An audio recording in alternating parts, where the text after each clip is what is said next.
Good morning morning morning everyone, बहुत नमस्कार। Shashikant Yadav ji, Subodh Kumar, Manish, Tushar, Aditya, Mishriya, Faizan Hussain, Anjali morale, दीपक, रोहित पासवान जी, तुषार, सुबोध, आगे आगे आगे आगे आप निकल जाएगा भाई। Tushar Kumar, Ram Ram Ravindra, Ram Ram, Safi, good morning. वही क्लास करोगे और वो कैसे बताना फिर आज का डायग्राम करेंगे शुरू। अनूप तिवारी, सुधाकर गुप्ता, अंकुल, सुषमा, सागर, अमित, विनय, भारत लाल, मीना, मीना जी नमस्कार नमस्कार, समर्पित, सभी नमस्ते, सचिन राहुल, अर्चना गौतम, समर्पित, नितेश, चलो ठीक है। और क्या लिखा हुआ आज आपने देख लिया होगा, टॉपिक का नाम हमने पहले चेंज कर दिया था। आज की क्लास में फ्रिक्शन घर्षण पढ़ेंगे और मैकेनिक्स जो चैप्टर इसको धीरे एंड में जा रहे हैं, है ना। मैकेनिक्स के फ्रिक्शन बचा है, एक पेंडुलम बताना आपको और फिर यूनिट डायमेंशन मात्रा को विनिमय, ये मैकेनिक्स वाला पार्ट कंप्लीट हो जाएगा। ठीक है, अब यहां पे लिखेंगे फ्रिक्शन घर्षण।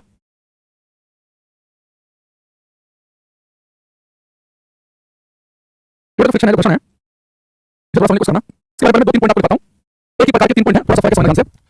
ये भाई एडब्ल्यू के क्वेश्चन अलग से कौन से होते हैं बताओ मुझे, पहले एडब्ल्यू क्वेश्चन कराना। ठीक है, थोड़ा छेक नहीं आ रही है किसे, चलो रजनीश, ठीक, चलो सुनील जी, गुड मॉर्निंग, काले को भाई जाते हैं। अब थोड़ी देर थोड़े से कमेंट हटा देते हैं, मतलब उसके बाद थोड़ी देर कुछ पढ़ा लेंगे तो आपसे पूछेंगे, तभी कम ध्यान देंगे। ठीक है, नहीं तो ऐसे पढ़ना मुश्किल हो जाएगा। ठीक है, भारत लाल, मुझे पढ़ाते हैं, थैंक यू, आपने हमें बताया, मैं तुमको जानकारी दी आपने, उसके लिए आपका बहुत बहुत धन्यवाद। यहाँ जाओ, ठीक है। देखो तो फ्रिक्शन है, घर्षण। सबसे पहले समझना आप कि फ्रिक्शन जो है, घर्षण जो है, ये बड़ा ये प्रकार का फोर्स बल होता है। तो आपने सुना होगा लिखा होता है क्वेश्चन के अंदर, फ्रिक्शनल फोर्स, घर्षण बल, है ना। और फ्रिक्शन फोर्स का काम करता है, अगर दो वस्तु कांटेक्ट में होंगे, संपर्क में होंगे, तभी होगा। तो मान लो कि आपने वस्तु ली और सब फर्स्ट को पकड़ के चल रहे हैं, तो नीचे फ्रिक्शन घर्षण काम करेगा। अगर मैं आपसे कह दूं कि मैं आपने मार्कर है, इस मार्कर पर फर्स्ट कितना फ्रिक्शन लगा है, आपको लगा राइट कांटेक्ट में टच भी नहीं है, जब मार्कर फर्स्ट को चलेगा तो आगे की तरफ बढ़ेगा, तो फ्रिक्शन इसकी गति को अपोज करेगा, आगे जा रहा है तो पीछे की तरफ खींचेगा, तो तब लगेगा फ्रिक्शन। तो फ्रिक्शन जो है एक प्रकार का कांटेक्ट फोर्स है, संपर्क बल। तो कई बार पेपर में क्वेश्चन आता है कि इनमें से कौन सा कांटेक्ट फोर्स संपर्क बल है, कौन सा नहीं है। तो फ्रिक्शन जो कांटेक्ट फोर्स आता है, बाकी अपने फोर्स में नॉन कांटेक्ट फोर्स है, संपर्क बल, जैसे गुरुत्वाकर्षण बल है, ये मार्कर धरती के संपर्क में नहीं है, तभी धरती से खींच रही है। तो ग्रेविटी की वजह से जो ग्रेविटी है, जो गुरुत्वाकर्षण बल है, वो जब नहीं कांटेक्ट में हो, धरती सूर्य कांटेक्ट में नहीं है, तभी धरती सूर्य चक्कर काट रही है, उसकी ग्रेविटी की वजह से, तो गुरुत्वाकर्षण बल जो है वो कांटेक्ट फोर्स नहीं है। ऐसे इलेक्ट्रिक या मैग्नेटिक फोर्स देखो, तो चुंबकीय दूर दूर खींच होती है, तो चार्ज पार्टिकल है, आवेशित कण इलेक्ट्रॉन प्रोटॉन दूर रखे हैं, तभी फोर्स लगा रहे हैं। तो सारे के सारे संपर्क बल है। कांटेक्ट फोर्स में आता है फ्रिक्शन घर्षण, एक आता है ड्रैग फोर्स, वायु का घर्षण। जब वस्तु एयर में चलती है तो एयर भी उसके ऊपर फ्रिक्शन लगाती है, तो नीचे एयर फ्रिक्शन हो चाहे जमीन वाला फ्रिक्शन हो, ये आते हैं कांटेक्ट फोर्स में, संपर्क बल है। जब वस्तु के संपर्क में होगी तभी बल लगाएंगे, तब लिखेंगे फ्रिक्शन में it is a type of contact force, it is a type of contact force.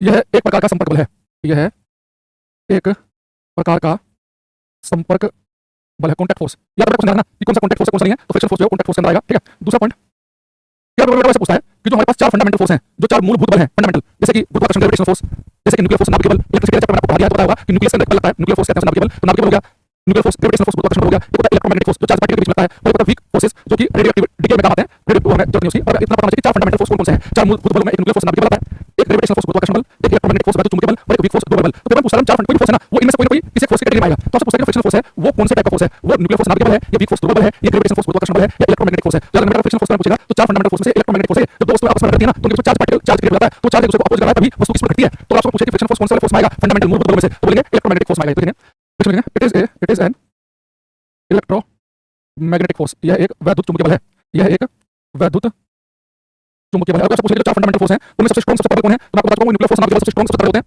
और सबसे वीक सबसे कमजोर होते हैं ग्रेविटेशनल फोर्स गुरुत्वाकर्षण बल। तो सबसे स्ट्रांग न्यूक्लियर फोर्स नाभिकीय बल, उससे थोड़े से कमजोर होते हैं इलेक्ट्रोमैग्नेटिक फोर्स, उससे थोड़े कमजोर कौन से होते हैं वीक फोर्स ध्रुवीय बल, और सबसे कमजोर होते हैं गुरुत्वाकर्षण बल ग्रेविटेशनल फोर्स। आप चाहो तो अपने कोई में लेना कि सबसे दुर्बल जो बल है वो गुरुत्वाकर्षण बल होते हैं, ग्रेविटेशनल फोर्स ग्रेविटी चैप्टर पढ़ाया था, और सबसे स्ट्रांग होते हैं न्यूक्लियर फोर्स नाभिकीय बल, ये हम इलेक्ट्रिसिटी चैप्टर पढ़ते हैं, यहाँ पढ़ चुके हैं, आगे पढ़ेंगे। ठीक है, तीसरा मेरे फोर्स होते हैं, या तो हम डिवाइड करते हैं कि कांटेक्ट फोर्स है कि नॉन कांटेक्ट है। तो मैं कांटेक्ट फोर्स है, जब कांटेक्ट में होंगे, संपर्क में होंगे, एक दूसरे पर खाएंगे, तभी काम करेंगे। दूसरा मैं चार फंडामेंटल चार मूलभूत बलों में से कंपेयर करूं तो इलेक्ट्रोमैग्नेटिक फोर्स है। ऐसे फोर्स को एक कैटेगरी में डिवाइड करते हैं कि वो कंजर्वेटिव फोर्स है कि नॉन कंजर्वेटिव है, वो संरक्षक है कि असंरक्षित। तो कंजर्वेटिव नॉन कंजर्वेटिव में क्या फर्क है, मतलब किसी फोर्स के द्वारा किया गया कार्य है अगर वो रास्ते पर मार्ग पर निर्भर करे तो ऐसे फोर्स नॉन कंजर्वेटिव कहलाते हैं, असंरक्षित। सोचो अगर मैं किसी वस्तु को जमीन पर रख के ले रहा हूं, अगर छोटा रास्ते से करूंगा तो फ्रिक्शन फोर्स के द्वारा काम कम किया जाएगा, मैं यहां से आगे ले रहा हूं बहुत लंबे रास्ते से, तो फ्रिक्शन लगेगा, जमीन पर रख के पूरा लंबे रास्ते से ले रहा हूं, तो फ्रिक्शन फोर्स के द्वारा जो काम किया जाता है वो इस बात पर डिपेंड करता है कि कौन सा रास्ता अपना है। यहां से आगे गए छोटे रास्ते से गए तो फ्रिक्शन कम काम करेगा, लंबे रास्ते से गए तो फ्रिक्शन ज्यादा काम करेगा। तो फ्रिक्शन आता है नॉन कंजर्वेटिव असंरक्षित बलों में। बाकी मैंने आपको बताया कंजर्वेटिव फोर्स संरक्षित बल है, तब लिखेंगे फ्रिक्शन लिखो इट इज फ्रिक्शन तो लिखिए it is a non conservative force, यह एक असंरक्षित बल है, संरक्षित बल। यहां पर लिख सकते हैं कि the work done by a non conservative force, a non conservative force depends on path followed, depends on path followed. Hindi लिखेंगे असंरक्षित बल के द्वारा क्या कार्य है, असंरक्षित बल के द्वारा किया गया कार्य अपनाए गए रास्ते पर निर्भर करता है, अपनाए गए रास्ते पर निर्भर करता है। बड़ा फ्रिक्शन जो है एक उदाहरण ना कि तीन प्रकार के फोर्स में बटा, तो पूछे कि कांटेक्ट है कि नॉन कांटेक्ट फोर्स है, दूसरा पूछे कि चार फोर्स में से मूलभूत बल में से कौन सा इलेक्ट्रोमैग्नेटिक फोर्स है, कंजर्वेटिव नॉन कंजर्वेटिव में छाड़ने के लिए तो नॉन कंजर्वेटिव फोर्स असंरक्षित बल है। फ्रिक्शन के द्वारा क्या रास्ते पर डिपेंड करता है, इसी वस्तु को फर्स्ट पर रख लिया है, छोटा रास्ता रख लिया तो फ्रिक्शन कम करेगा, और लंबा रास्ता रख लिया तो फ्रिक्शन के द्वारा क्या ज्यादा होगा। तो ये तीनों को ध्यान रखने हैं। ठीक है, ये आपने पहले देखे होंगे ना।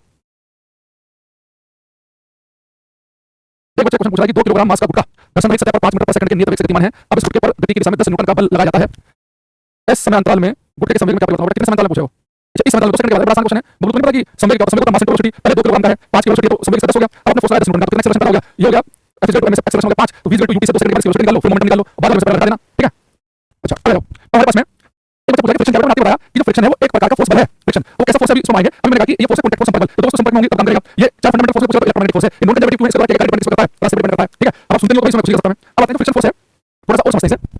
अगर मैं आपको स्टेटमेंट बोलूं कि फ्रिक्शन जो है, फ्रिक्शन फोर्स, घर्षण बल एक ऐसा बल है जो किसी वस्तु की गति का विरोध करता है। ये स्टेटमेंट सही है कि गलत है आपको बताना है कि स्टेटमेंट है friction friction always opposes the motion. घर्षण हमेशा गति का विरोध करता है, स्टेटमेंट सही है कि गलत है ये बतानी है आपको। घर्षण हमेशा गति का विरोध करता है। तो फ्रिक्शन फोर्स घर्षण बल जो है हमेशा गति का विरोध करता है, ये स्टेटमेंट सही है कि गलत है। राजेश पटेल बबलू का सही है। जितने बच्चे कह रहे हैं कि सही है उन सबको स्टेटमेंट गलत, ये फोर्स स्टेटमेंट है। स्टेटमेंट कैसी है? रॉन्ग, गलत। तो जब फ्रिक्शन क्या होता है, अपोजिशन फ्रिक्शन होता क्या है, स्टेटमेंट गलत। अब मैं यहाँ पर दूसरी स्टेटमेंट लिख रहा हूं, statement number 2, friction always opposes, friction always opposes the relative motion. घर्षण हमेशा सापेक्ष गति का विरोध करता है। घर्षण हमेशा सापेक्ष गति का विरोध करता है। Friction always opposes the relative motion. अगर लिखा मिले कि घर्षण सापेक्ष गति का विरोध करता है तो स्टेटमेंट सही है। अभी ऊपर स्टेटमेंट में इसका फर्क क्या है? सापेक्ष गति का मतलब क्या है कि अगर कोई वस्तु आगे की तरफ फिसलना चाहिए, आगे की तरफ बढ़ना चाहिए, तो फ्रिक्शन उसको पीछे की तरफ खींचेगा, उसकी स्लो कम रहेगा। तो वस्तु आगे पीछे जाना चाहिए तो उसको आगे की तरफ पड़ेगा। फ्रिक्शन रिलेटिव मोशन को अपोज करता है, हमेशा गति का विरोध नहीं करता। कई बार इवन गति का सपोर्ट करता है। फ्रिक्शन की वजह से गति संभव होती है, फ्रिक्शन गति का विरोध नहीं करता, ये सापेक्ष गति का विरोध करता है। एक एग्जांपल बताऊंगा, आप दोनों स्टेटमेंट को रिलेट कर पाओगे कि मैं क्या कहना चाह रहा हूं। देखो ये जो स्टेटमेंट है कि घर्षण हमेशा सापेक्ष गति का विरोध करता है, ये स्टेटमेंट कैसी करेक्ट बोल रहे, ट्रू बोल रहे, राइट स्टेटमेंट है, ट्रू स्टेटमेंट है, सही है। देखो अब आओ इन दोनों को समझने के लिए आप एक एग्जांपल समझेंगे। ये मेरे पास में बेटा एक बड़ी ईंट रखी है, छोटी ईंट रखी है, ठीक है। अभी मान लो कि इन दोनों जो जिस सरफेस पे ईंट रखी है ये खुद ही सरफेस है, स्मूथ चिकनी एरिया का फ्रिक्शन काम कर रहा है, ठीक। अब आपने बचपन में काम किया होगा कि आपने बड़ी ईंट के ऊपर एक छोटी ईंट रखी होगी, है ना, साउंड नहीं आ रहा, तो चल रहा, साउंड नहीं आ रहा। देखो आपने बड़ी ईंट के ऊपर एक छोटी ईंट रखी, बड़ी बड़ी ईंट है, इस पर धक्का मारा, फोर्स लगाया, आपने इसको आगे की तरफ फोर्स लगाया। अभी जैसे आगे की तरफ धकेलोगे तो यहाँ पे बताओ, तो ये ईंट पर आप आगे की तरफ फोर्स लगा रहे हो, तो ईंट तो आगे की तरफ फिसलना चाहिए, तो फ्रिक्शन को रिलेटिव मोशन को अपोज करता है। अगर वस्तु आगे की तरफ फिसलना चाहे तो फ्रिक्शन लगेगा पीछे की तरफ को, ये लगा फ्रिक्शन, यहाँ कोई समस्या नहीं है। अब आओ यहाँ पर, ये मैंने बड़ी ईंट के ऊपर छोटी ईंट रखी है और बड़ी ईंट पर धक्का मारा हूं, ये ईंट चल रही है, इसके ऊपर छोटी ईंट रखने की साथ चल रही है, तो मेरे दिमाग में कन्फ्यूजन हो गया, भैया फोर्स मैंने बड़ी ईंट लगाया, ये आगे की तरफ जा रही है तो सुन रहा है, लेकिन जो इसके ऊपर छोटी ईंट रखी है, इसके ऊपर जो छोटी वाली ईंट रखी है ये आगे की बढ़ रही है, इसमें फोर्स लगा नहीं है। तो आपने घर में क्या हुआ, बड़ी ईंट को छोटी रखी, अब बड़ी ईंट पर धक्का मारा, वो आगे जाके मारा है, उसके ऊपर छोटी रखी है वो भी साथ में जा रही है, यानी उसके ऊपर कोई ना कोई फोर्स काम कर रहा है, वो आगे बढ़ रही है और हम को फोर्स लगाने, लेकिन एक ही फोर्स क्या है, इनके बीच में लगने वाला फ्रिक्शन। तो एक्चुअली मेरा छोटा ब्लॉक है ना, इस फ्रिक्शन आगे की तरफ बढ़ रहा है, तभी आगे की तरफ बढ़ रही है, यहाँ पे छोटे ब्लॉक को फ्रिक्शन की गति का सपोर्ट कर रहा है, तो फ्रिक्शन में गति का विरोध नहीं करता, लेकिन रिलेटिव मोशन का अपन यहाँ पर कर रहा है, सापेक्ष गति का विरोध कैसे कर रहा है। अगर इन दोनों ब्लॉक के बीच में मान लो कुछ नहीं है, कोई फ्रिक्शन कोई घर्षण नहीं है, तो इनके बीच में कुछ नहीं होता मान लो, और जैसे बड़ी वाली ईंट पर धक्का मारता तो छोटी ईंट तो पीछे जाती, अब छोटी ईंट के बीच में फ्रिक्शन हो तो पीछे की तरफ चाहिए, और पीछे की तरफ चाहिए तो रिलेटिव मोशन का अपोज करता है, पीछे की तरफ चाहिए उनके बीच में फ्रिक्शन हो तो फ्रिक्शन फोर्स लगेगा, आगे की तरफ लगेगा। तो इस वाले बड़े ब्लॉक को फ्रिक्शन पीछे क्यों लगा, क्योंकि बड़े ब्लॉक पर धक्का मारोगे आगे जाना चाह रहा है, तो फ्रिक्शन सापेक्ष गति का विरोध करता है, पीछे लगेगा, लेकिन जब बड़े ब्लॉक को आगे धक्का मारोगे तो छोटा जिसको रखा पीछे की तरफ जाना चाहता है, तो फ्रिक्शन आगे की तरफ बढ़ रहा है, तो फ्रिक्शन सापेक्ष गति का विरोध करता है रिलेटिव मोशन का। वो देखता है कि ऑब्जेक्ट की टेंडेंसी देखो है, ऑब्जेक्ट की टेंडेंसी आगे जाने की फ्रिक्शन लगेगा पीछे, ऑब्जेक्ट की टेंडेंसी पीछे जाने की तरफ लगेगा आगे, तो मैंने कहा कि घर्षण जो है ये सापेक्ष गति का विरोध करता है रिलेटिव मोशन का, यानी कि ऑब्जेक्ट की जो टेंडेंसी है ये वो देखता है, टेंडेंसी आगे बढ़ने की तो पीछे लगेगा और पीछे गिरने की तो आगे तरफ लगेगा, रिलेटिव मोशन का बोल रहा है। ये हमेशा गति का विरोध नहीं कर रहा है, गति का विरोध कर रहा है, इसी की वजह से वस्तु आगे तरफ बढ़ रही है, ये छोटा ब्लॉक है इसके साथ आगे फ्रिक्शन होता ही ना, तो जो ब्लॉक पीछे की तरफ गिरता है ये फ्रिक्शन यहाँ पर भी साथ चल रहा है, तो घर्षण जो है वो सापेक्ष गति का विरोध करता है, ना कि गति का विरोध करता है, ठीक है। समझ में? अब मैं बताऊं, सबसे पहले मैंने आपसे बोला ये तीन बातें कर लोगे कि फ्रिक्शन कॉन्टैक्ट फोर्स है, नॉन कंजर्वेटिव फोर्स है, इलेक्ट्रोमैग्नेटिक फोर्स है, पहले तीन पॉइंट आपको ध्यान रखने हैं। उसका मतलब है कि घर्षण जो है वो हमेशा गति का विरोध नहीं करता, सापेक्ष गति का विरोध करता है। सापेक्ष गति का मतलब टेंडेंसी देखता है कि ऑब्जेक्ट कहां भागना चाह रहा है, आगे तो पीछे लूंगा, पीछे गिरना चाह रहा तो आगे लूंगा, तो सापेक्ष गति का विरोध करता है, ठीक है। तो कहने चैप्टर में 10th क्लास में पढ़ाया नहीं आता फ्रिक्शन ना, अभी हटा दिया, पहले होता था सिलेबस में 9th क्लास में, तो 9th क्लास में है नहीं, तो कुछ बच्चों को दिक्कत आ सकती है, उन्होंने 10th के बाद साइंस नहीं पढ़ी, उन्होंने पढ़ी उनके बच्चों लगा है, मुझे पता है पहले से ऑलरेडी, बस मुझे याद करना है, ठीक है। हां दूसरे क्या दीपक कुमार पहले रेड कर पाया आप। अब एक चीज देखना है, अब एक हमें चीज क्या लगती है, मान लो मैंने टेबल ली है, ठीक, टेबल ली मैंने और मैंने इसके ऊपर किताब रख दी, ये किताब है, एक बुक है, ठीक है। अब मान लो बुक मैंने ली है, यहाँ पर कैसे लिखा, आपको कैसे चौड़ाई बोले किताब की, ये किताब टेबल के ऊपर है, ये मान लो अपने हाथ पर टेबल नीचे हाथ को ऊपर हाथ को अपने काम लिया, इसके ऊपर रखेंगे, तो मान लो कि किताब में कुछ एरिया है 10 सेंटीमीटर स्क्वायर, तो हमें क्या लगता है कि जब किताब टेबल के ऊपर आएगी तो उनके बीच में कितना फ्रिक्शन लगेगा, वो इस जो एक्चुअल में जो एरिया नहीं ये एरिया ये जो एरिया है मान लो कितना है 10 सेंटीमीटर स्क्वायर है, आपने किताब में रखा, आपको लगाओ जितनी किताब का एरिया 10 सेंटीमीटर स्क्वायर, इस पूरे के पूरे एरिया पर फ्रिक्शन डिपेंड करता है, आपको लगा होगा ये मैं किताब से रखूंगा, इस किताब का जितना एरिया है फ्रिक्शन उसके ऊपर डिपेंड करता है, ऐसा नहीं है, फ्रिक्शन किस पर डिपेंड करता है, जब किताब इस टेबल के ऊपर आएगी तो इस किताब का हर हिस्सा टेबल पर नहीं कर रहा होता। अगर आप माइक्रोस्कोप लेंगे तो आपको क्या दिखाई देगा, ये हमारे पास एक टेबल है, माइक्रोस्कोप से देखेंगे ना तो टेबल आपको भी बाहर से स्मूथ फ्लैट दिखेगी, अगर माइक्रोस्कोप से देखेंगे ना तो आपको टेबल टेढ़ी दिखाई देगी, ऐसे एक्चुअल में कैसे दिखेगी, ऐसे जो किताब आपके पास में बुक है, आप इस बुक को जो सर्च करेंगे यहाँ पे तो आप उसे देखेंगे ना तो वो भी कुछ आपको ऐसे दिखाई देगा, यानी कि इरेगुलरिटीज होती हैं जब कोई सरफेस आप देखेंगे बाहर से कितना भी स्मूथ लगे, माइक्रोस्कोप से टेबल दिखेगा। अब आपने क्या किया, इस वाली बुक को इस टेबल के ऊपर रखा, अब इस बुक को टेबल के ऊपर रखेंगे ना तो मुझे बताओ, तो ये बुक टेबल के ऊपर रखी गई, इसका जो है वो क्या सारा हिस्सा जो है वो टच में नहीं, अगर देखेंगे ध्यान से ये किताब को इस वाले पॉइंट पर टच कर रही है, टेबल को यहाँ पर टच कर रही है, यहाँ पर टच कर रही है, यहाँ पर टच कर रही है, यहाँ पे तो जितना एरिया टच हुआ है ना फ्रिक्शन के उतने एरिया डिपेंड करता है, फ्रिक्शन जो एक्चुअल में एरिया कॉन्टैक्ट में होगा, एक्चुअल में वास्तव में कितना हिस्सा टच में उस पर डिपेंड करता है, जो भाषा को अपडेट आभास हो रहा है ये पूरी किताब इस पर टच करेगी, आभासी एरिया डिपेंड नहीं करता, एक्चुअल में कितना एरिया कॉन्टैक्ट में डिपेंड करता है। इस बात को समझने के लिए आप एक काम करो, अपना ये हाथ लो और हाथ लो, इन दोनों को साथ जोड़ो, नमस्ते करो, आपको क्या लगा होगा ये पूरा हाथ इस हाथ पर टच में भाषा कैसे लगेगा, आभास कैसे होगा, तो मैं क्या अपडेट हुआ कि आभास हुआ कि दोनों आपस में चिपके हुए हैं, लेकिन आप ध्यान समझो ये दोनों एक्चुअल में एक दूसरे से चिपके हुए नहीं, तो यहाँ से आपकी उठी हुई है, यहाँ से उठी हुई है, जब आप टच करोगे तो यहाँ ये लगेगा अंदर को भी अंदर को भी है, तो ऐसा खाली नहीं रहेगा कुछ हिस्सा, ऐसे हाथ को टच करेंगे यहाँ पे थोड़ा सा मोटा ये मोटा सा ये टच करेंगे तो पूरा हाथ टच में आता है, आप देखेंगे ऐसे तो बीच बीच में आपको गैप दिखाई देगा, तो फ्रिक्शन जो है कितना हिस्सा वास्तव में टच में है उस पर डिपेंड करता है, बाहर से कितना एरिया मुझे दिख रहा है उस पर डिपेंड करता है, इसको हाथ के 20 सेंटीमीटर स्क्वायर यहाँ पर दिया फ्रिक्शन 20 सेंटीमीटर स्क्वायर डिपेंड करेगा कितना 19 तक 20 केवल 14 मीटर पर 14 सेंटीमीटर स्क्वायर टच में हो, तो जितना हिस्सा एक्चुअल में टच में होगा उस पर डिपेंड करता है फ्रिक्शन। क्या लिखेंगे फ्रिक्शन में, friction does not depend on apparent area in contact it depends on actual area in contact. घर्षण घर्षण आभासी संपर्क क्षेत्रफल पर निर्भर नहीं करता है। नहीं, आभास क्या मतलब नहीं है कि आपको देखने लगा कि दोनों हाथ मिले हुए हैं, उसका मतलब नहीं है। घर्षण आभासी संपर्क क्षेत्रफल पर निर्भर नहीं करता है। यह वास्तविक या स्पष्ट लो, यह वास्तव में जितना क्षेत्रफल यह वास्तव में जितना क्षेत्रफल संपर्क में होता है उस पर निर्भर करता है। तो friction does not depend on apparent air contact, it depends on actual air contact. घर्षण आभासी संपर्क क्षेत्रफल पर निर्भर नहीं करता है, यह वास्तव में जितना क्षेत्रफल संपर्क में होता है उस पर निर्भर करता है ना? इस बात को समझ पा रहे आप? फ्रिक्शन के बारे में ये बड़ी भ्रांतियां हमें लगता है कि जैसे एक चीज दूसरे को टच की जितना एरिया इतना एक्चुअल एरिया दिखा है ना, इतना एरिया कांटेक्ट में होता ही नहीं है। बहुत ज्यादा इरेगुलरिटी होती है जो माइक्रोस्कोप से पता चलती है। जैसे देखो माइक्रोस्कोप से कैसी दिखती है वैसे नहीं दिखती। इसे मैंने आपको सबसे पहले बताया हो, आज दोबारा देख लो। देखो मैं आपके सामने ऐसे कुछ लाइनें बना रहा हूं। ये अब देखो हमारी आंख में माइक्रोस्कोप में क्या फर्क है? ये मैंने क्या किया यहाँ पे, हमें बताओ क्या मैंने यहाँ पे क्या छोड़ा हुआ है? कहीं छोड़ा गया? आपको हल्का सा छोड़ दिया, इसे जो भर देते हैं। मतलब कहीं पे दूर दूर तक दिखेगा नहीं, पूरा मैंने एकदम बढ़िया से कर दिया। ठीक है, बहुत बढ़िया तरीके से पूरा एकदम किनारे पूरा भर देते हैं। अब बताओ यहाँ पे हल्का सा कहीं पे गैप है नहीं, तो आपको बाहर से देखोगे चित्र ऐसे दिखाई दे रहा है। अब माइक्रोस्कोप से कैसे दिखेगा? हम माइक्रोस्कोप आ जाते हैं, दिख रहा है कुछ? और रेजोल्यूशन बढ़ाओ, और देखो और देखो कितना गैप है, इतना दिख रहा है। बड़ा माइक्रोस्कोप को देखते हैं, आंखें नहीं देख पाती। तो अगर मान लो कि बाहर से दिखेगा चित्र कुछ ऐसा, ये दिख रहा है। तो ऐसे यहाँ पर भी दो चीजें आपस में टच होती हैं, हमें लगता है कि पूर्ण रूप से टच में है वो, जबकि ऐसा नहीं है, वो पूर्ण रूप से टच नहीं होती। अब आते हैं क्वेश्चन पे। अगर मैं आपसे पूछूं कि हमारे पास में ये एक वस्तु जो है वहां पर रखी हुई है, ये आपको दिख रहा होगा। बेटा टेबल के ऊपर वस्तु रखी है, इसकी स्पीड 5 मीटर पर सेकंड। अगर मैं इसकी स्पीड बढ़ा के 10 मीटर पर सेकंड कर दूं, मतलब मैं फोर्स लगा हाथ से पुश किया, उस पर मैंने 5 से 10 कर दी, तो इस पर बढ़ाने पर फ्रिक्शन के लिए बढ़ेगी घटेगी, सेम रहेगी, क्या होगा?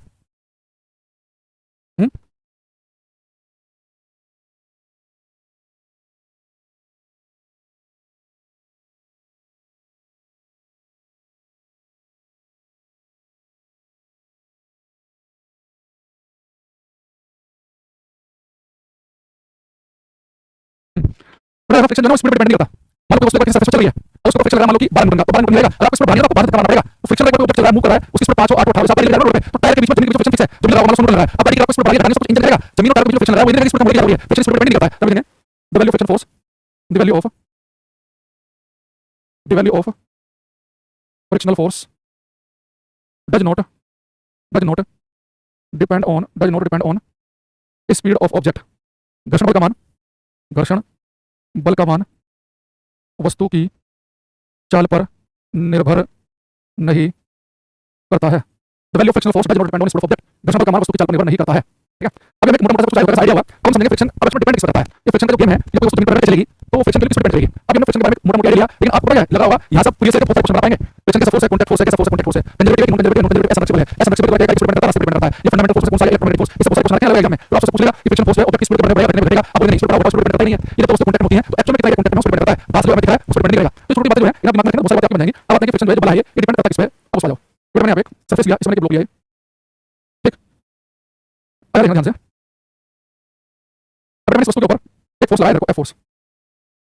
अगर वस्तु को इधर धकेलना चाहूं, इधर पुश करना चाहूं, तो फ्रिक्शन के सापेक्ष गति का विरोध करता है, ये आप सभी जानते हैं। तो फ्रिक्शन लगेगा ठीक इसके अपोजिट डायरेक्शन में, सापेक्ष गति का विरोध करेगा वो, ठीक है। अब फ्रिक्शन किस पर डिपेंड करेगा उसको समझेंगे। अगर कोई वस्तु होती है, आपको मैंने पहले बताया था कि उसका वेट है mg, वो हमेशा नीचे की तरफ काम करता है।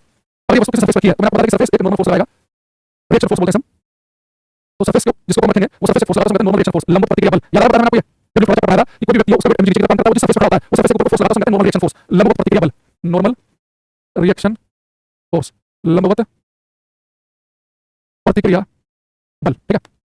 अगर देखो ये जो फ्रिक्शन फोर्स है F, ये किस पर डिपेंड करता है? फ्रिक्शन फोर्स जो है ये नॉर्मल रिएक्शन के लंबवत प्रतिक्रिया के समानुपाती होता है। यानी जिस सरफेस के ऊपर वस्तु की है, जिसको ऊपर रखा चलेगी, उस सरफेस जितना नॉर्मल रिएक्शन लगाएगा, लंबवत प्रतिक्रिया लगाएगा, उतना ही फ्रिक्शन लगेगा। तो आपको पता है कि फ्रिक्शन डिपेंड करता है, बच्चे में आइडिया बात है, पता लगेगा फ्रिक्शन वस्तु किस पर डिपेंड करता है। फ्रिक्शन जो है कि वस्तु का टोटल एरिया उस पर डिपेंड करता है, उस पर टोटल डिपेंड नहीं करता, एक्चुअल में कितने कांटेक्ट में डिपेंड करता है। एक नॉर्मल रिएक्शन डिपेंड करता है, नॉर्मल रिएक्शन लगेगा, वस्तु किस पर डिपेंड करेगा। फ्रिक्शन डिपेंड करता है कि वस्तु जिस सरफेस पर की है, वो सरफेस कितना नॉर्मल रिएक्शन लगाएगा, कितना लंबवत प्रतिक्रिया लगाएगा, उस पर डिपेंड करता है, उसके समानुपाती है। अगर मैं यहाँ पे काम करूं, ये प्रोपोर्शनल का साइन हटा दूं तो एक कांस्टेंट आएगा, तो मैं कांस्टेंट को लिखते हैं म्यू से। फ्रिक्शन का फॉर्मूला बनता है F = μr। यहाँ पे म्यू है, इसे हम कहते हैं coefficient of friction, coefficient of friction, इसे कहते हैं घर्षण गुणांक। घर्षण गुणांक अगर कोएफिशिएंट फ्रिक्शन है ना, इसकी वैल्यू है वो कम हो गया ज्यादा होगी, वो डिपेंड करती है सरफेस के नीचे, सरफेस चिकना है कि खुदा है। अगर सरफेस खुदा है ऊपर खबर है तो फ्रिक्शन ज्यादा लगता है, क्योंकि घर्षण गुणांक का मान ज्यादा होता है। अगर सरफेस चिकना है स्मूथ है बीच में, तो आराम से उसको पड़ जाएगी, फिसल जाएगी, तो फ्रिक्शन कम लगेगा। तो जो ये कोएफिशिएंट ऑफ फ्रिक्शन है इस पर डिपेंड करती है नेचर ऑफ सरफेस पे, नेचर ऑफ सरफेस पे, it's value depend on nature of surface. इसका मान सतह की प्रकृति पर निर्भर करता है, सतह कैसी है, इसका मान सतह की प्रकृति पर निर्भर करता है। जैसे कि अगर सरफेस जो है अगर वो खुदी होगी रफ तो म्यू की वैल्यू ज्यादा होगी, और सरफेस चिकनी होगी स्मूथ होगी तो म्यू की वैल्यू कम होगी, इसे कहते हैं म्यू। तो खुदी सरफेस के लिए रफ के लिए खुदी की वैल्यू ज्यादा और चिकनी स्मूथ की वैल्यू कम, चिकनी सतह की वैल्यू कम आएगी, ठीक है। तो चिकनी सरफेस की वैल्यू कम होगी, ठीक। पूरा फ्रिक्शन फोर्स का फॉर्मूला रखना F = μr। तो फ्रिक्शन नॉर्मल रिएक्शन डिपेंड करती है और फ्रिक्शन का फॉर्मूला बनता है F = μr। अब जो r जो है इसकी वैल्यू देखो क्या हो सकती है, मैं देखना अगर मेरे पास कोई प्लेन सरफेस हो, जैसे मेरे पास एक प्लेन सरफेस है और प्लेन सरफेस समतल सतह के लिए, समतल सतह बिल्कुल फ्लैट सरफेस है, समतल सतह के लिए बेटा जो r mg के बराबर होता है, जो नॉर्मल रिएक्शन है mg के बराबर है, तभी भी कह सकते हैं कि फ्रिक्शन क्या होगा म्यू mg, है ना। लेकिन ये जो r की वैल्यू हमेशा mg के बराबर होगी, r की वैल्यू mg के बराबर प्लेन सरफेस के लिए, लेकिन अगर मेरे पास सरफेस बिल्कुल प्लेन ना होकर थोड़ा झुका हुआ सरफेस हो, इंक्लाइंड सरफेस, न समतल ऐसे, अब देखना ध्यान से, ये थीटा एंगल मान लो यहाँ पे मैंने कोस रखी, ठीक, इसका वेट जो है mg हमेशा वर्टिकली ऊर्ध्वाधर नीचे की तरफ काम करेगा, ये mg है। एक बार नॉर्मल रिएक्शन की सरफेस 90 डिग्री एंगल बनाए, तो मैं नॉर्मल रिएक्शन जो है सरफेस 90 डिग्री एंगल बना दिया, दिखा उसको साफ-साफ, तो नॉर्मल रिएक्शन जो है सरफेस रिएक्शन लगाएगा, वो 90 डिग्री एंगल बनाएगा। अब 90 डिग्री एंगल से बनाओ इस सरफेस है, तो 90 डिग्री एंगल से बनेगा, ठीक है, एंगल जो बन रहा है कितना बड़ा 90 डिग्री का, तो नॉर्मल रिएक्शन लगेगी यहाँ पे ऐसे, ठीक है। अब इस नॉर्मल रिएक्शन को पीछे की तरफ बढ़ा दो, ये बेटा एंगल थीटा है ना, मैं आपको प्रूव भी कर दूंगा, एंगल थीटा तो एंगल थीटा, ठीक। अगर ये mg है, तो mg के बेटा थीटा के साथ वाला कंपोनेंट होता है, पोलर मोशन बनाया मैंने, वो तो cos थीटा बनेगा, mg cos थीटा, और दूर वाला कंपोनेंट होता है, दूर वाला वो क्या बनेगा, अगर mg cos थीटा है तो दूर वाला कंपोनेंट बनता है mg sin थीटा। अगर आपको याद नहीं आ रहा मैं बता देता हूं, मैंने आपको बताया पोलर मोशन में मान लो कि वस्तु u एंगल पर ये थीटा एंगल है, तो ये साथ वाला कंपोनेंट होता है u cos थीटा, और दूर वाला होता है एंगल से होता है u sin थीटा, बराबर है ना। तो mg के साथ जो थीटा के साथ वाला mg cos थीटा, दूर वाला mg sin थीटा। अब देखना, अगर कोई ऑब्जेक्ट एक इंक्लाइंड सरफेस पे हो, तो फ्रिक्शन तो का फॉर्मूला बेसिक फॉर्मूला क्या, फ्रिक्शन का F = μr, लेकिन for inclined surface, for inclined surface नत समतल के लिए झुकाव तल, इसी एंगल पे झुकाव, नत समतल के लिए, नत समतल के लिए झुकाव तल हो, क्या देखना यहाँ पे r की वैल्यू किसी पे कौन बैलेंस कर रहा है, mg cos थीटा, r की वैल्यू mg के बराबर नहीं है, प्लेन सरफेस में तो r mg के बराबर होता है, लेकिन खुद सरफेस पे r की वैल्यू किसी बराबर होती है mg cos थीटा के, जो फ्रिक्शन का फॉर्मूला बनेगा वो F = μr, r निकालेगा mg cos थीटा, यानी कि एक्चुअल में फ्रिक्शन का बेसिक फॉर्मूला है वो है μr। अब r की वैल्यू mg भी हो सकती है, mg cos थीटा भी हो सकती है, वो डिपेंड इस बात पे करेगा कि आपने प्लेन सरफेस लिया तो r की वैल्यू mg के बराबर होगी, अगर वो कोई 30 डिग्री 20 डिग्री झुकाव तल है तो r की वैल्यू mg cos थीटा के बराबर होगी। आप इसी फॉर्मूले से देखो, अगर मैं थीटा को कम करके 0 डिग्री रखूं, उसको प्लेन कर दूं, तो थीटा की वैल्यू 0 कर दूं, तो cos 0 की वैल्यू 1, फिर से mg आ जाएगा, और पता है कि प्लेन सरफेस पे तो r mg के बराबर होता है, तो यही mg cos थीटा mg के बराबर हो जाएगा। अब इसको प्लेन कर दूं, थीटा की वैल्यू घटा के 0 कर दूं, तो फ्रिक्शन जो है हमारे पास इसमें एक फॉर्मूला आएगा F = μ mg cos theta inclined surface के लिए। तो इसमें क्या पता चल रहा है, इसमें पता चल रहा है ये म्यू की वैल्यू ज्यादा है, सरफेस खुदा है, तो फ्रिक्शन की वैल्यू कैसी होगी, ज्यादा। अगर m की वैल्यू ज्यादा है, वस्तु का मास बहुत ज्यादा है, भारी वस्तु है, तो उसका फ्रिक्शन भी क्या लगेगा, ज्यादा। अगर g की वैल्यू ज्यादा है कि आप धरती की जगह पहुंच के जुपिटर पे, g का मान ज्यादा, फ्रिक्शन भी क्या लगेगा वस्तु के ऊपर ज्यादा। लेकिन मैं इसमें थीटा की वैल्यू बढ़ाऊंगा, अब थीटा की वैल्यू बढ़ा दूं तो चीज समझना, जब थीटा की वैल्यू बढ़ेगी 0 से 20 30 50 बढ़ेगी, तो थीटा की वैल्यू बढ़ती है ना, बेटा cos थीटा की वैल्यू बढ़ती है, ये पता नहीं आपको, ये थीटा ले लो, ये लो cos थीटा, थीटा की वैल्यू मैंने जोड़ ली 30 60 90, तो cos 0 की वैल्यू होती है 1, cos 30 की वैल्यू होती है √3/2, cos 60 की होती है 1/2, और 90 की होती है 0, तो थीटा 0 से 90 हुआ, लेकिन cos की वैल्यू घटेगी, तो थीटा बढ़ने पर cos थीटा घटता है, cos थीटा घटेगा तो फ्रिक्शन की वैल्यू घटेगी, तो ऐसा फ्रिक्शन कम मिलेगा जो ज्यादा बड़े एंगल पे झुकाव। आपको सोचो, अगर मैं एंगल बढ़ाऊंगा या वस्तु तुरंत फंस जाएगी, एक समझो, एक इंक्लाइंड प्लेन कितना झुकाव है, एक कितना झुकाव हो, कितना ज्यादा, तो आपको वस्तु मिल जाएगी, फ्रिक्शन तो आपको नहीं पाएगा, तो थीटा की वैल्यू बढ़ने पर फ्रिक्शन घटती है, जितना इंक्लाइंड सरफेस होगा उतना फ्रिक्शन कम मिलेगा, तो थीटा के बढ़ने पर फ्रिक्शन का मान कम होता है, ये चीज याद कर लेना। अगर मेरे पास समझना फ्रिक्शन का जो बेसिक फॉर्मूला है वो म्यू आर, यानी कि फ्रिक्शन जो है उस बात पे डिपेंड करता है कि सरफेस कितना खुला है, फ्रिक्शन इस बात पे डिपेंड करता है कि सरफेस की नॉर्मल रिएक्शन कितनी है, बस इस पे नॉर्मल रिएक्शन क्या म्यू का मान क्या, अब यही आर mg के बराबर होगा, अगर प्लेन सरफेस हो, यही आर की वैल्यू mg cos थीटा के बराबर होगी, और इंक्लाइंड सरफेस हो, यहाँ क्या लिखा कि अगर मैं आर की वैल्यू mg cos थीटा यहाँ पुट करूं तो फ्रिक्शन बन गया म्यू mg cos थीटा, जैसे थीटा की वैल्यू बढ़ती है तो cos थीटा का मान घटता है, जितना एंगल पे झुका होगा सरफेस उतना कम फ्रिक्शन लगेगा, थीटा बढ़ने पर cos थीटा का मान घटता है, थीटा 0 से 90 होगा, cos थीटा 1 से 0 हो जाएगा, तो थीटा की वैल्यू घटती है, थीटा की वैल्यू बढ़ने पर cos थीटा का मान घटता है, ठीक है। अरे कुछ अगर नहीं आ रहा है ना, अब यहाँ तक मैंने आपको बताया, इससे मैं आगे बताऊंगा, उससे पेपर में क्वेश्चन आए हुए हैं, यहाँ तक केवल कॉन्टैक्ट फोर्स नहीं है, कंजर्वेटिव फोर्स नहीं है, ये पूछा है फ्रिक्शन का इंक्लाइंड सरफेस प्लेन सरफेस में होता नहीं, जितना सरफेस इंक्लाइंड होगा फ्रिक्शन उतना ही बढ़ता जाएगा, वस्तु बहुत जल्दी सरफेस की पड़ेगी, फ्रिक्शन उतना पहुंच नहीं पाएगा उस मोशन को, तो यहाँ तक आपको पूछा इसके बाद का मामला गंभीर बढ़िया है। अगले लेंगे types of friction, types of friction, घर्षण के प्रकार, घर्षण के प्रकार, बेटा 3 प्रकार के फ्रिक्शन पढ़ने हैं, एक हम पढ़ेंगे स्टैटिक फ्रिक्शन, स्थैतिक घर्षण, बहुत आराम से पढ़ाऊंगा बेटा, एक बार देखना 10वीं के बाद साइंस नहीं पढ़ी है, इस वीडियो को एक बार देखना, स्टैटिक फ्रिक्शन, एक बार हमारे पास में काइनेटिक फ्रिक्शन, गतिक घर्षण, एक बार हमारे पास में रोलिंग फ्रिक्शन, संगठन लोटने का घर्षण, हिंदी में नाम है लोटने का घर्षण, ठीक है। इन तीनों का डिटेल में बताऊंगा कल, ठीक है। तो अब अगस्त लास्ट तक आ जाएगी, हाँ तो मैंने कल जो मैंने सारा काम मैंने करा दिया है, क्वेश्चन सारे बने हैं, उनकी आंसर की पूरी परफेक्ट मैंने चेक कर लिया है, एक बार मैं चेक करूंगा, क्वेश्चन ऐड करवाए हैं, जो फाइनल मेरे पास ड्राफ्ट आएगा उसमें एक आंसर की और करूंगा, क्वेश्चन के आंसर की पूरी परफेक्ट तैयार हो चुकी है, सॉल्यूशन जो क्यूआर कोड मिलेगा, आप स्कैन करोगे तो क्यूआर कोड उसी के अंदर बना होगा, तो आपको वहां से वो मिलेगा, तो सॉल्यूशन पर भी काम चल रहा है, ठीक है। तो क्वेश्चन सब कुछ तैयार हो चुके हैं, पूरी बुक तो अब चाहे तुम कोई लोग कर रहे हैं कि क्वेश्चन और उसके आंसर के साथ सॉल्यूशन जो है क्यूआर कोड देखेंगे कि भाई 10 दिन में बन जाएगा, 10 दिन के बाद सॉल्यूशन आंसर की है, लेकिन ऐसा नहीं है, हम चाहेंगे साथ में काम हो जाए, तो अगस्त के अंदर होने की पूरी संभावना है, ठीक है। तो आज कहते हैं कल है 15 अगस्त, आप सभी को स्वतंत्रता दिवस की बहुत शुभकामनाएं, सारी ऑफलाइन की क्लासेस 15 अगस्त को नेशनल हॉलिडे होता है, तो कल छुट्टी होगी, है ना। अगर मेरी ऑफलाइन क्लास नहीं लगी, सैटरडे को मैं ऑफलाइन पढ़ाता हूं, और ऑफलाइन क्लास नहीं लगी सैटरडे को मॉर्निंग में, तो मैं आपके साथ क्लास लूंगा, मंडे को क्लास होगी, है ना। तो मंडे को फ्रिक्शन खत्म करेंगे, ट्यूसडे को सिंपल पेंडुलम एक क्लास मिलेगा, वेडनेसडे थर्सडे को यूनिट डायमेंशन, यानी अगले हफ्ते मैकेनिक्स आपका बस होती है खत्म कर देंगे, तो जिस बैच में मैकेनिक्स बचा हुआ है उनका समाप्त हो जाएगा, है ना। बुक में कल थोड़ी सब कुछ है, मेरा अच्छा चलिए मैं एक बार फिर बता दूं, सारी इन्फॉर्मेशन आपको मिलेगी यहाँ पे टेलीग्राम चैनल पे, तो जो टेलीग्राम पे नहीं जुड़ा है वो जुड़ जाना, टेलीग्राम चैनल में फिर से बताता हूं, अंकुर सर फिजिक्स के नाम से है, इसमें जो भी एग्जाम आ रहे हैं सबकी इन्फॉर्मेशन मिल जाती है, क्वेश्चन आते हैं फिजिक्स में, और आप अंकुर सर फिजिक्स से टाइप करेंगे टेलीग्राम पर, तो बहुत सारे चैनल खुलेंगे, वो चैनल आपको ज्वाइन करना है, इसमें 40.2 40,000 बच्चे हों, 46,000 बच्चे हों, वो हमारा चैनल है। बाकी चैनल किसी बार का फर्जी, उसमें 5,000 बच्चे और पता नहीं किस बार का है, तो ये 46,000 आप ज्वाइन कर लेना टेलीग्राम पर, ठीक है।